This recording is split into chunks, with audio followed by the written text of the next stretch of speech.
I G ആയ കൃഷ്ണമേനോൻ എന്ന അദ്ദേഹത്തിൻ്റെ ഈ ഐ ജി കൃഷ്ണമേനോൻ്റെ മകനാണ് KM മേനോൻ.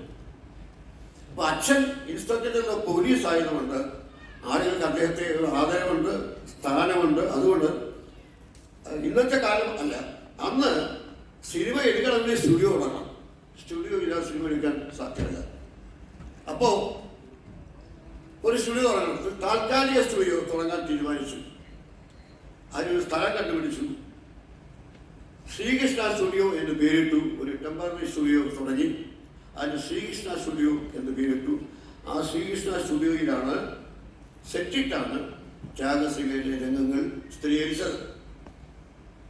ഇനി ആ KM മേനോൻ ആരാണെന്ന് നിങ്ങൾക്ക് ഞാൻ മറ്റൊരു രീതി പരിചയപ്പെടുത്താം.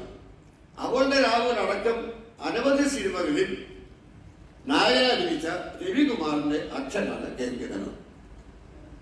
രവികുമാർ നിങ്ങൾ അറിയുമല്ലോ. രവികുമാർ ഒരു കാലഘട്ടത്തിൽ അനീശി പടങ്ങളിലെ സ്ഥിരനായകനായി.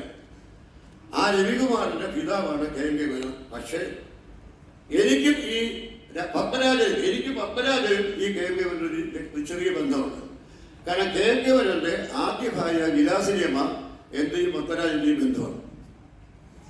അവനെ ഉപേക്ഷിച്ചിട്ട് ഈ ത്യാഗസഭയിൽ അഭിനയിക്കാൻ വന്ന ഭാരതി എന്ന നടിയെ KM മേനോൻ വിവാഹം കഴിച്ചു.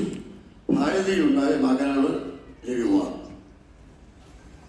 അപ്പൊ ഈ കാലഘട്ടത്തിൽ നസീർ സാറിന്റെ ഒരു സീനോ 2 സീനോ എഴുത്തോ അതോ എഴുത്തില്ലയോ അതിന് മുമ്പേ പടം നിന്ന് വഹിക്കുന്നു. ഇന്ന് പറ്റുക എന്ന് പറഞ്ഞാൽ അന്ന് ഇന്നിപ്പോൾ ഫിലിമില്ല. നമുക്ക് മലയാള സിനിമ നമ്മൾ പറയുമ്പോൾ നമുക്കൊരു ഫിലിമിൽ പോകാൻ ഈ പറയാൻ പാടില്ല, തെറ്റാണ്. സിനിമയ്ക്ക് ഫിലിമായിട്ട് ബന്ധമില്ല. സിനിമയ്ക്ക് ഫിലിമുമായിട്ട് ഒരു ബന്ധമില്ല.